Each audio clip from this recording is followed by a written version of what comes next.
Welcome to our Spring 2022 webinar. Today we're giving you an update on the all-important movement in the trust and distrust rankings of brands, and we'll do a deep dive into the transforming shape of the Australian media.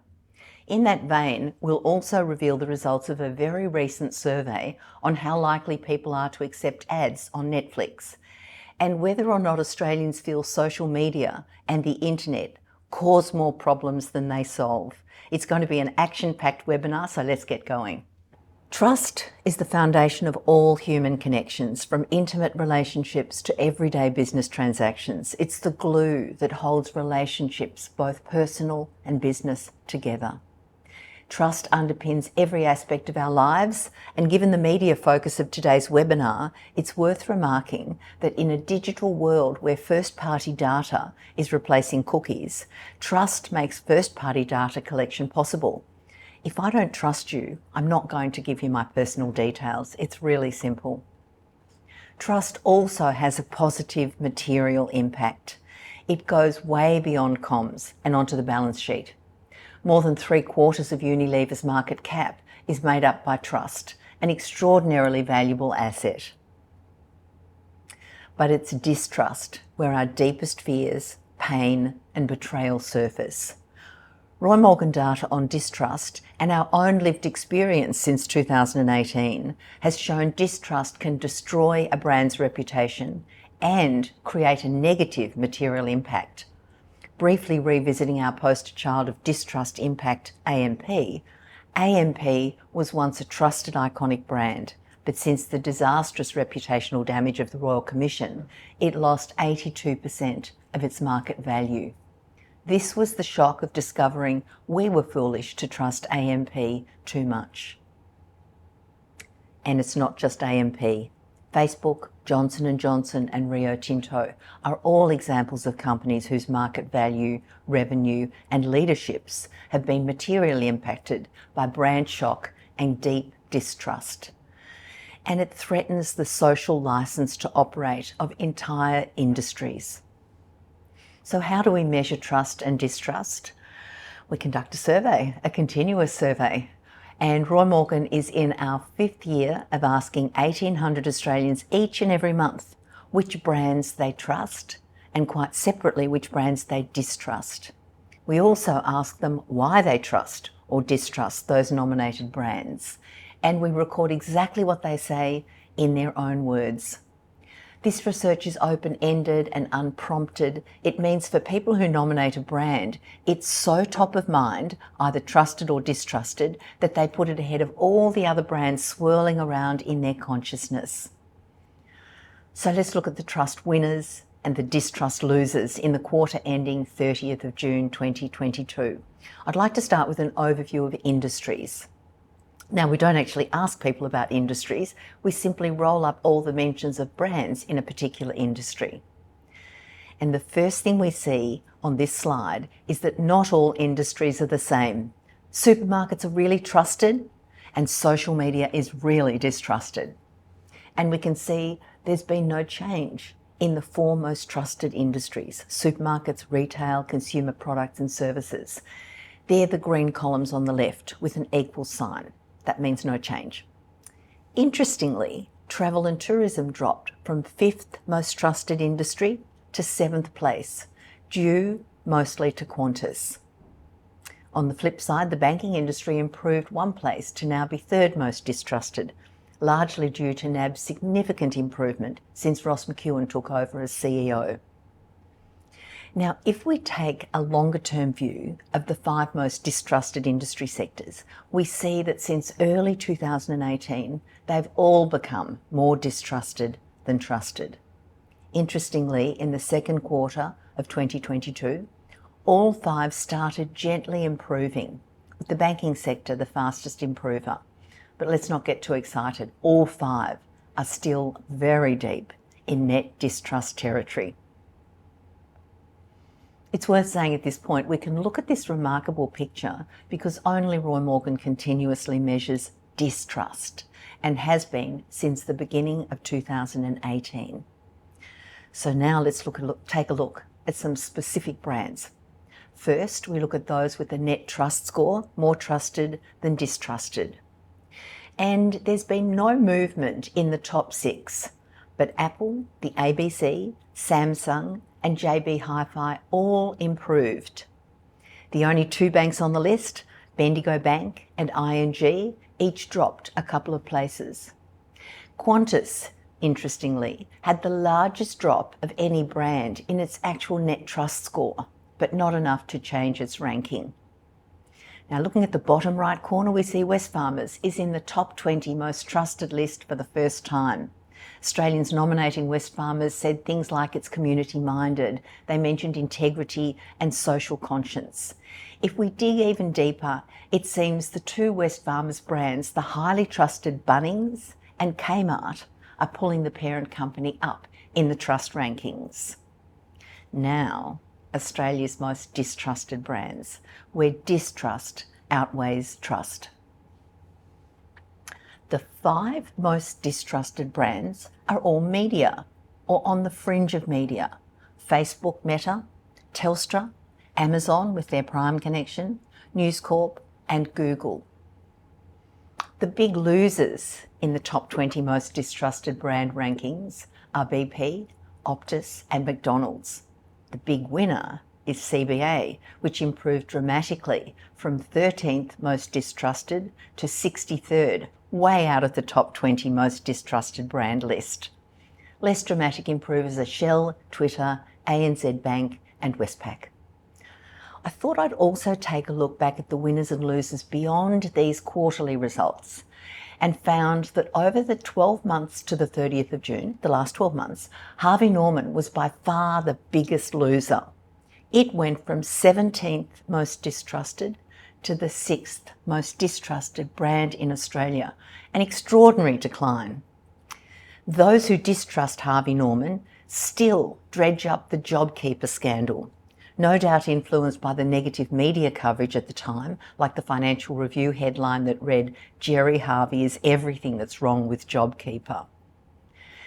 Now, we'll remember that Harvey Norman repaid the $6 million of the $22 million it claimed in JobKeeper subsidies after it posted record profits in the 2021 financial year. But it would seem that when it comes to toxic distrust, we have long memories, and the media coverage can make a huge difference. Talking of media then, let's take a deep dive into the media industry itself. The media sector enjoys a reasonable level of trust. Look at all that green, although that trust has been declining since mid-2020. Despite that, it still looks, if you look at this chart, like a rosy picture. But of course, that's not the whole picture. To look at the whole picture, we need to also look at distrust, and that produces a very different picture. If we combine the two, we see that the media sector has long been more distrusted than trusted. This is a really graphic reminder of why it's so important to measure not only trust, but also distrust.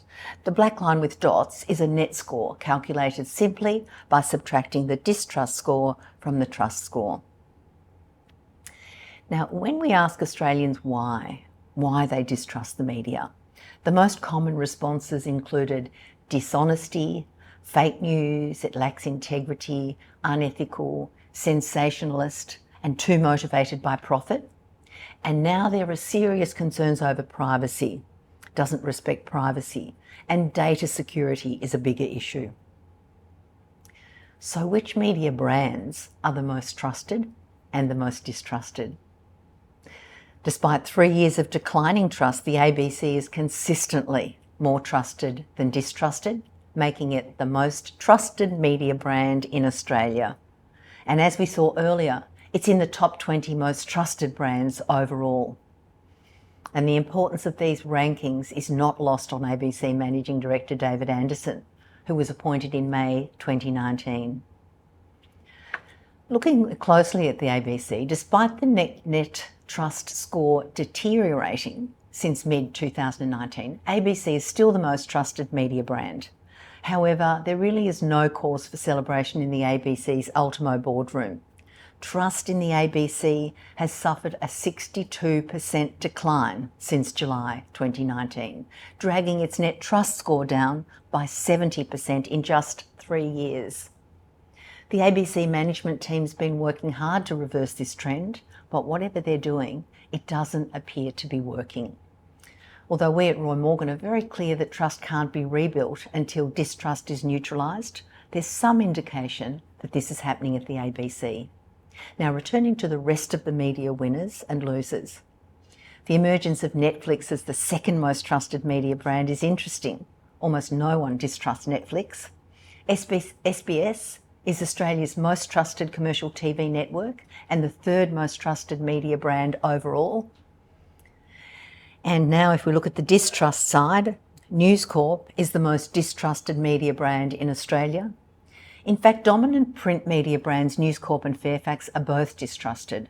But look at The Age and Sydney Morning Herald. They're both trusted mastheads. So what's going on? Do Australians quarantine their favourite mastheads from their corporate owners? Continuing with the distrusted brand list, Google has deteriorated steadily since our research began, and Fox and Sky continue to be deeply distrusted.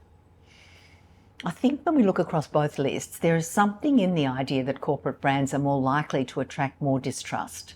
And News Corp is a big corporate target, global, politically powerful, the family's the stuff of riveting TV shows, a big target indeed. And having identified News Corp as Australia's most distrusted media brand, this statement from the company highlights the gap between comms and data evidence. News Corp has virtually no trust and significant distrust. Back to Netflix for a minute. In the wake of Netflix announcing that in 2023 it will introduce a cheaper subscription product that allows for advertising, Roy Morgan asked Australians in a Snap poll if they'd be willing to receive ads on streaming services like Netflix, even if the service was cheaper. The response was swift and definitive.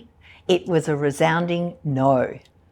4 in every 5 Australians said they would not be willing to receive advertising on Netflix, even if the service was cheaper.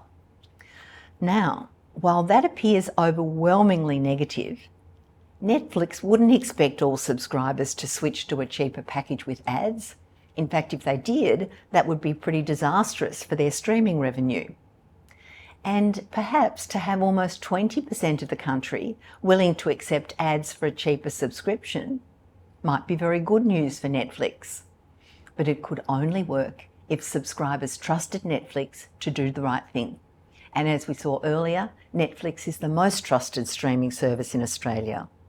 So, given Australia's a strong advertising market, these findings may give Netflix confidence to put Australia in the first phase rollout early next year. Now, social media. Social media like Facebook, Twitter, YouTube, etc. fares even worse when it comes to trust and distrust. As we said right at the beginning, social media is by far the most distrusted industry in the economy, driven down largely by Facebook and demographically driven down by Australians aged between 25 and 49. Just look at all that red. New lows were recorded in early 2022, following a steady increase in distrust since the middle of 2019. Just over a month ago, Roy Morgan asked Australians in a Snap poll if they agreed that social media solves more problems than it creates or creates more problems than it solves. And overwhelmingly, Australians responded that social media creates more problems than it solves. Interestingly, that negative view is getting even more entrenched. We conducted the same survey 2 years ago, and since then, more people think social media creates more problems than it solves. And of course, we always ask why people have that particular view, and then we use AI or machine learning to analyse the themes that emerge from the thousands of individual responses. And I can report the main reasons people think social media causes more problems than it solves are because of the spread of misinformation, real problems with bullying and harassment, and it distracts from the real world and contributes to social disconnection and addiction. Those who think social media solves more problems than it creates talk about social connections and the capacity of social media to enrich people's lives. Now let's look again at Facebook and what are the implications of Facebook's extreme levels of distrust. Being the most distrusted brand, not only in its own sector, but also across the entire economy, Facebook is fast becoming a fragile brand, vulnerable to shifts in market dynamics and new competitors entering the space. Earlier this year, Facebook's owner, Meta, reported a $10 billion loss in revenues and an unprecedented loss of up to 1.5 million users in 2022. Mark Zuckerberg blamed hyper-competitor TikTok. If we look at this quote, we see once again the gap between aspirational hype and reality is vast and growing. This graph demonstrates Facebook's negative impact on the sector. It's almost identical to the whole industry sector graph. And when we asked Australians why they distrusted Facebook, responses centred heavily around the data security and privacy. I don't trust them to keep my personal information secure. They've repeatedly failed to protect users' private information. They're just a platform to farm personal information with a view to monetising it for their own benefit. They know their business model hurts people and destroys communities, but they don't care. Now, there would of course be no social media if the internet didn't exist. So Roy Morgan also asked Australians in a snap poll if they thought the internet solves more problems than it creates or creates more problems. Almost 2/3 of people agree the internet solves more problems than it creates. That's virtually the opposite of social media. Remember, 71% said social media creates more problems than it solves? So the channel isn't the problem, quite the opposite. It's the platforms like Facebook on the channel that are both deeply distrusted and continue to cause problems. Looking at the verbatims, the main reasons people think the internet solves more problems than it creates are the ease of accessing information, just generally making life easier and bringing people together. So what does the future have in store for us? Well, many of you will be Roy Morgan subscribers, so you'll know with real precision about the rise of BVOD and gaming, etc. And I'm now going to ask social scientist Dr. Ross Honeywill to wrap up this session with some insights into how the media sector is changing and where it's heading. Thanks, Michelle. The big media movers are coming in social media and television. I talk a lot about zero friction, and 10 years ago I predicted in one of my business books that frictionless e-commerce would enable consumers to buy a product right from the screen instead of needing to shift to a retailer's separate website. Well, that moment has well and truly arrived. Social commerce is now mainstream in Australia. In fact, Australia is ranked third behind China and the US for consumers using social commerce. Now you see something you like, you order it, you pay for it, and you schedule the delivery, all without leaving, for example, Instagram. A word of warning though, and this is a trust thing. TikTok has just dropped plans to expand its embryonic live e-commerce after influencers refused to be part of it and consumers reacted negatively. Brand stretch is not always as pliable as tech owners might wish. Apple has almost single-handedly killed the third-party cookie in its pursuit of blocking email identifiers in apps. While we're waiting for the final demise of the cookie, with Google delaying plans to move away from cookies in Chrome until 2024, marketers are rushing to collect first-party data on their own sites. Michelle mentioned this earlier and how important trust was in the collection of first-party data. Many marketers are also acquiring fully addressable audiences from data modelers like Kinesso and the data trader Axiom. This is precisely what I've done with my NEO consumer population classification, available on Roy Morgan single source. Now, these high and frequently spending premium consumers are also available as 4.8 million fully addressable audiences of 1. Another significant digital trend is virtual and augmented reality. We're entering a mixed reality ecosystem where real and virtual worlds are merging to produce new environments and e-commerce opportunities. Global fashion brands Zara and H&M, Ralph Lauren, Adidas, all examples, have opened their first 3D stores where people go down digital aisles and shop the latest collections.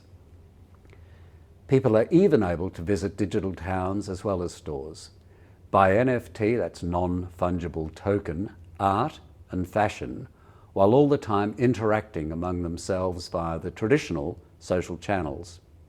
These virtual experiences can also touch normal, real-life experiences such as live entertainment, betting and theme parks.